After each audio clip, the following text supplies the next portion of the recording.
I've got 7 main points to convey in 25 minutes, and those are the following. Firstly, that all existence is movement, process philosophy as it's known. Secondly, that language is extremely useful because it's extremely misleading. Thirdly, that the understanding has evolved for practicality or power rather than for knowledge. Fourthly, and controversially for Bergson, the brain does not produce the mind despite the neural correlate of consciousness.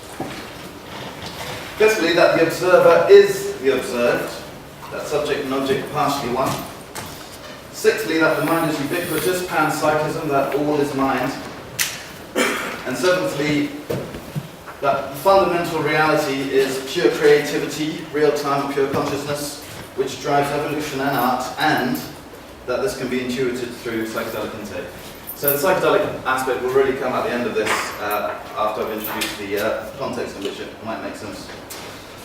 Okay, so 25 minutes for quite a lot, so I'm going to be fast, so I apologize for my speed.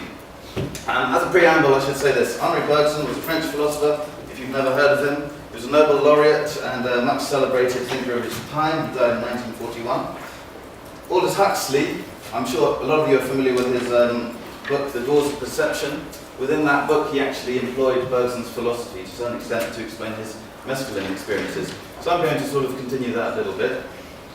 Arthur Schopenhauer was a German philosopher. He bridged Kant and Nietzsche. He was somewhat neglected in his time due to the prevalence of Hegel, who then influenced Marx.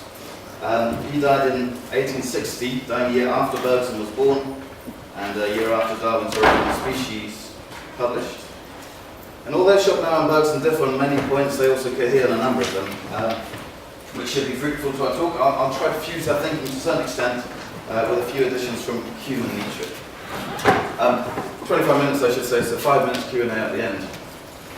Okay, so firstly, first point, process philosophy. Process philosophy is a term addressed retrospectively to Bergson, and notably to Alfred North Whitehead, who explicitly borrowed his ideas from Bergson. Process philosophy from Bergson is the idea that if we consider any so-called object, like a table or a chair, whatever, we realize that it has no absolute definite boundaries in time or space. For example, a mushroom, say. The word mushroom constantly, if you really consider it and experience it, changes its form. It's in fact one with its mycelia, its roots, which in turn is one with the nutrients that the mycelium gathers from the substratum, etc. There's no absolute boundary between a mushroom and its environment, in other words. Even with more durable objects, if we accelerated time, as it were, and saw them over eras, we would see mountains fluctuate like waves in the ocean. So for Bergson, there are no permanent things whatsoever. Contrary-wise, so-called atoms and molecules also fluctuate, of course, in quantum physics, shadowing Bergson's premeditation. So the first absolute point which you can write books about is that there are no absolute things, and he does elaborate on that a lot. Secondly, that language is extremely useful because it's extremely misleading, and that the understanding has evolved for practicality rather than for knowledge. For Bergson, it's language, more specifically words and symbols, which cut out of the fluidity that is reality, isolated things. And by language, I include logic and mathematics. This isolating process, differentiation, serves the human species very well. In order to predict the future and to create tools and technology for our survival and development, we need to assume that there are stable things so that we can put them into a model and apply to these things stable laws or constants and expect from these practical results. And although this method of extraction and hypostatization, solidifying words into things, yields the produce of science, like medicine, weapons, so on, we must realize that this natural human method is merely a model of reality. It's not reality itself. Both Bergson and Nietzsche stated, through divergent lines of thought, we're all inbuilt Platonists.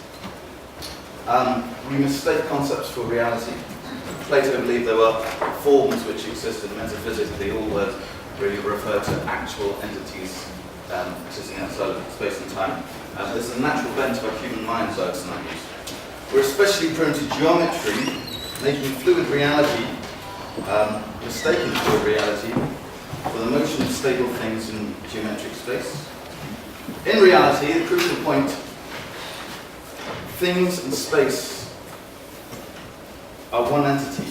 Everything is movement, change, becoming. Not things moving in time. It's difficult, of course, for us to think this way because, as I said, Bergson argues we've evolved to think in this way. But for example, it's difficult to think that movement exists without things moving, as it were, in movement. Like we think of waves moving, but of course water's moving within waves. But that's simply a result of our mode of thought. Electromagnetism doesn't move in anything. People used to believe it moved in ether. The ether, that theory was abandoned, which led to Einstein's theory, Spider Maxwell, of course. Now, the most dangerous effect of mistaking isolated, stable things is, according to this person, the mistake of spatializing time. In other words, we think of time as a line, a spatial line, as an independent variable, independent of the things in the model moving in the line, which can be divided, this timeline can be divided ad infinitum into instants, t1, t2. But Bergson argues there can be no instance in reality, because if they have no length of duration, they would not move, time would not move. And he says in physics, there's no real speed of time. Speed of time is really irrelevant. And it's dangerous because time is real, not spatial. And believing that, thinking of time as spatial, leads to materialism and determinism, which was dangerous for Bergson because he thought they were false views of reality. In summary then, of this part, there can be no instance, a mistake due to the spatializing and division of such spatialized time. There can be no things, a mistake due to isolating repetitive movements away from the continuations. And also, there can be no known laws of nature, constants of nature, due partly to Hume's problem of induction. The natural belief that the unobserved resembles the observed, which is a non-provable axiom, of course, that the future will resemble the past. For Bergson, reality is creative. It creates anew, but we think it's very useful to look back in time and sort of isolate repetitive behaviours and think they are constants. Again, Platonism, that there are laws of nature, constants of nature, which don't change, which have always been the same, and we just have to discover what they are, and when we've got that, we can predict the future. Again, very useful, but it's based on a model of reality rather than reality itself. Therefore, we must acknowledge that our understanding has evolved for practicality rather than for pure knowledge. We must understand that illusion serves us well, and we understand that other creatures will have their own modes of thought useful for them. Their realities thereby no doubt differing widely from ours. As Nagel asked, what is it like to be an actor? This preamble leads to the fourth point now, which is the most controversial point for Bergson and what got him a lot of critics. The brain does not produce the mind, despite the neural correlates of consciousness. So, due to our natural bent of thought, we think of, we're inclined to reduce all phenomena, all experiences, to things moving in time, rather than the reality of pure movement. This is then materialism or mechanism. So, when addressed with the phenomenon of consciousness, it seems natural to reduce material things in the variable of time. More specifically, consciousness is produced to reduce to neurons firing impulses and molecules to one another within the brain. This error of confusing the model of reality is further entrenched within the modern mindset due to the additional error of confusing correlation for sufficient cause or identity. So, it is believed that because consciousness is correlated with brain activity, in brain scans or in brain damage, we lose parts of our consciousness and so on, the brain therefore must either sufficiently, totally cause consciousness, which is is known as epiphenomenalism, I should say, or the identical consciousness, identical theory, the so-called neural correlates of consciousness. But from correlation of brain to mind, brain to consciousness, from this identity is a non sequitur, because he gives a nice analogy between the brain and the mind and the radio and the program is playing, like the news, for example. He says there's a perfect correlation between the radio set and the program it's playing, let's say the BBC News. Change the radio circuitry and you'll change the perceiving of the program, of course. One could even predict or read the program from investigating the radio circuitry. But of course, this perfect correlation between the program and what's going on inside the radio does not imply that the radio sufficiently, totally causes the program. We don't say that our little radio sets cause the BBC News. Of course, it has another source in the BBC headquarters. Neither does the perfect correlation imply that the radio is identical to the program. Rather than say that the BBC News is the radio. In fact, in this case, the radio merely picks up and translates the program, which has its source elsewhere.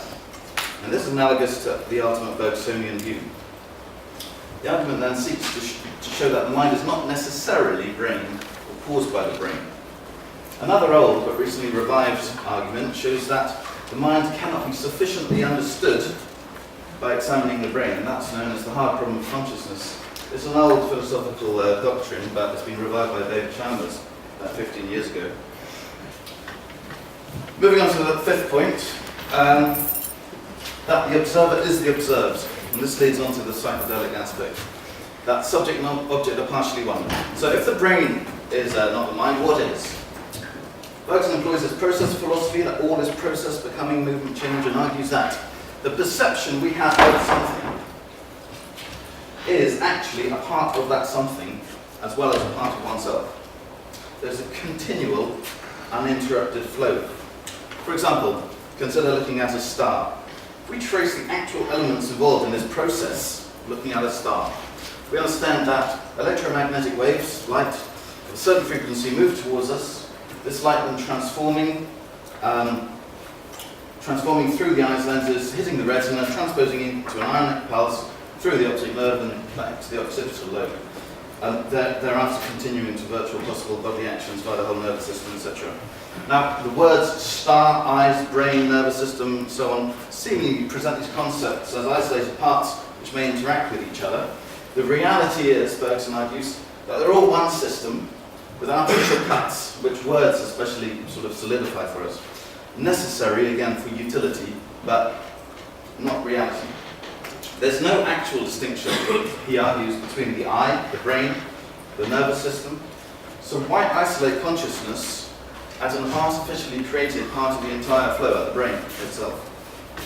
Furthermore, why isolate the eye from that which it perceives? The eye and the electromagnetic frequency it redirects are part of one process again. And the electromagnetic frequencies are part of the star from which they emanate. Again, there being no absolute distinction. In other words, the observer is the observed. So when I look at a star, that perception I have is actually both part of me, and that's a word, of course, and part of the star, that being the word. It all being one process which we artificially delineate into our brain as if the neurons in our brain sort of created a representation of the light from without. That part of the star is my perception of it.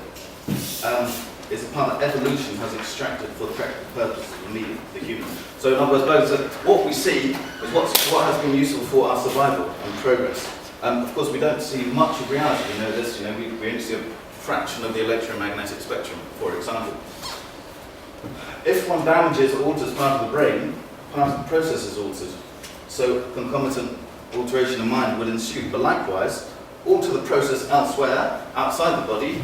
For example, cut the emanating light with a cloud, and consciousness will also change. And the interesting thing is this: if we scan the brain during a stargazing session, one would expect to find, in Bergson's hypothesis, one would expect to find a perfect correlation between the neural correlates and the reported vision of the star. According to Bergson's hypothesis that the brain does not produce consciousness, But for Bergson, the brain is merely a center for the redirection of incoming signals, frequencies, to potential bodily actions. So again, just because we have a perfect correlation between the brain and reported images does not logically imply that the brain produces those images, although it's just deemed to be so by default. The purpose of the brain is to direct incoming data, to sort of guide possible movements, which gives us power over our environment. It's not to produce consciousness, but only to streamline it to practical considerations. And Nietzsche here being in accord with Bergson.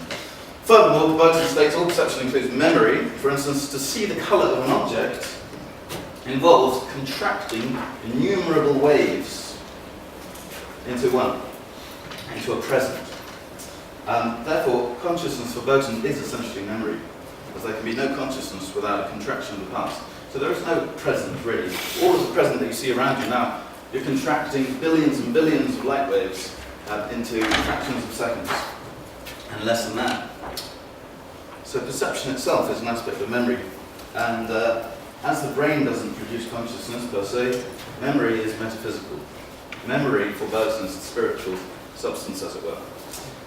For Bergson, the past always exists in its entirety. It's the brain that limits its recollection to practicalities, and brain damage that limits its reception. So brain damage which alters memory simply means we can't receive that memory somehow. In dreams, Bergson writes, when the mind is not immediately preoccupied with its physical environment, the past is more open to revelation. Which leads us on to the second to last point, penultimate point, that the mind is ubiquitous, or panpsychism, that the mind is everything. How are we doing for time? 5 minutes? Okay. Okay, right, I'll be quick. So if the brain is not sufficiently responsible for consciousness, and it's only the inbuilt Platonism of our understanding that lets it seem that it is, but yet that consciousness exists, then the implication is that this flow, this movement, this becoming, that is pure reality, is itself a form of consciousness, which is memory. So the movement that Bergson first spoke about comes back to later and says that itself is a form of consciousness, not human consciousness, because as I say, we limit our consciousness to practical considerations, but nonetheless, a form of subjectivity. This is known, if everything then is a form of consciousness, this is known as panpsychism, that mind is in everything. This is accepted by both Bergson and Schopenhauer. The difference between them is that Bergson thinks consciousness or subjectivity is ubiquitous only throughout life, whereas Schopenhauer argues that subjectivity is ubiquitous throughout everything, including stars and molecules. So everything that we name matter and has a certain mind, not a sort of everyday human consciousness, obviously, but some kind of, for Schopenhauer, was a will, a desire. Not that they believe, for example, a table to be conscious. Bergson, as I said, confines it to life, and Schopenhauer confines it to holon, self-organizing system. So the molecules within the table are a self-organizing system which would have a certain subjectivity, but that's an artificially created thing, as it were, so it wouldn't. A plant for Schopenhauer has a subjectivity that's probably confined to basic feelings of desire for nutrition, sunlight, and so on. Lack of neurons, again, does not logically imply lack of subjectivity. Just like lack of a stomach doesn't imply lack of digestion. For both, ultimate reality is one, which we participate in as individuals according to our purposes of our practical wills. For Schopenhauer, it was the will to survive. For Nietzsche, his successor in a way, the will to power. And for Bergson really seems to be more in accord with the latter. So, final point. Fundamental reality of pure creativity, which drives evolution in art, and that this can be intuited through psychedelic intake. So we've got a practical bent to isolate, to take from the flux of reality isolated things, which again are very useful, language and science very useful, of course. But Bergson says there is another means to gain knowledge, which is intuition as opposed to intellect. And he says very difficult, of course, to experience this intuition because it goes completely against our evolutionary bent, but nonetheless it is with an effort possible. And by getting into this intuition, he says you can gain many more forms of knowledge because you're not biased by a natural mode of thinking. In fact, Bergson's philosophy itself can be seen as a result of intuition. Now, by subduing the mechanism of our nervous system, then, psychedelics seem to be a route of entering this state of intuition, uniting with the absolute consciousness by disassociating from the practical will of the body, like a drop of water entering the ocean, returning to its source. Often, of course, with psychedelics, this is mixed with intellectual faculties, as the intake is not complete shutdown of the body. In fact, from this perspective, psychedelic experience could be considered as a temporary or partial death. Furthermore, as the psychedelic molecules quell our normal nervous system operations, as modern neuroscience seems to sanction, at least with psilocybin, it's possible that we may even enter different speeds of time and duration, as there's no absolute speed, thereby contracting external waves differently. So I talked about like red light, something like 400 billion fluctuations a second or something. It's possible that we could enter different speeds of time and thus get a completely different experience, perhaps explaining some very odd experiences one can have. Perhaps you could even enter the minds of other organisms, because for Bergson, as there's no real distinction between things, this transference is, in theory, possible. So, it's the ordinary, everyday consciousness that is the hallucination, in the sense that it's a mere fractional, practical perspective of reality. So, taking psychedelics from this point of view is not a means of inducing hallucinations, but rather escaping from the general hallucination we have, that is human reality. Thank you.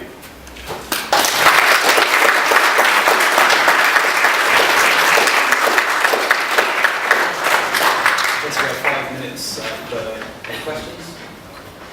I agree with everything you said. Apart from that, I'm intrigued by this idea that everything is kind of universal subjectivity, which I'm slightly confused. What do you do with that information? When I say, okay, this table is subjective, what are the consequences of that? How do I disprove that? And what do I do with that information once I've accepted it? What does it mean? Okay. Number one, that question implies that knowledge should be practical, which is exactly what he's arguing against to some extent. That, what can I use it for? Again, being human practical bench knowledge. But like I said, it's not a table that has subjectivity, it would be the elements within it. And that would only be for Schopenhauer, not Bergson. For Bergson, it would only be life forms that have subjectivity. What can you do with it? Well, not much really. But why should knowledge have a practical use? I agree with that. But I will say one interesting thing I saw in the news recently. They said crabs apparently move away from electric shocks, unsurprisingly really. But anyway, they've discovered this somehow. And so a scientist came on the news and said, that means maybe we should treat crabs in a more ethical way. I was going to say, should you sit down, not hit the table as hard as you normally do? Well, even if you're a vegan, you'll be eating organic substances. So, as Nietzsche says, life itself is exploitation. So maybe the nature is raven-toothed and claw, and that's just the way it is. Modern physics says there's 11 dimensions. There's a guy by the name of Baer who claims that out of those 11 dimensions, there's two time dimensions. Now here I come to Bergson, who claimed there were two time dimensions in the psychological experience. Do you believe that he thought that there were two actual time dimensions, one straight and one magical? Well, perhaps his two dimensions, the duration and the time, mathematical time.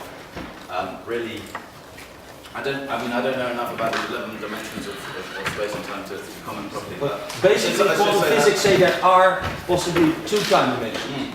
One curled up along the other. And Bergson wrote about that, and J.W. Dunner wrote about it. If your question is how compatible are they, I really couldn't comment. It's not really my field. I don't know. But all I can say is, yeah, the word time. I don't know if dimensions are even the right word, but there's two ways of looking at time, which is duration, and then which is the psychological, and time, and then there's the sort of physicist time, which is on the line. And with the 11 dimensions of space, I don't know if they're taking time as a variable under that anyway, but I really can't comment on that, I'm afraid. Any more questions? Yeah. When you speak of movement, I mean, because you said that movement exists anyway, almost it has its own independent existence. I'd say that surely without time and space, it's dependent on time and space. We talk of movement, you do this quite a lot. Imagining from one place to another. But without time and space, it ceases to exist. What I would say is, again, you mentioned as well about inanimate objects not being conscious, or you don't feel that. But we have no way of knowing. The only thing I would link it to psychedelic experience, I've had that experience of being a two-dimensional object.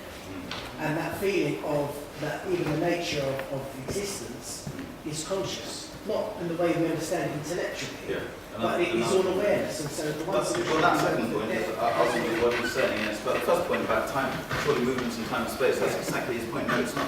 Because what is time if it's not movement?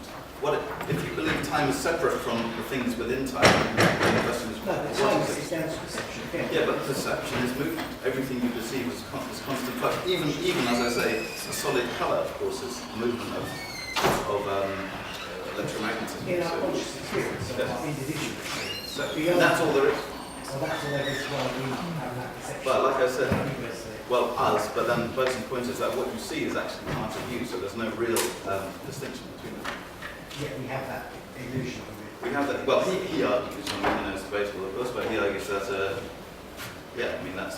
that's the very useful way of looking at reality, but ultimately it's not real.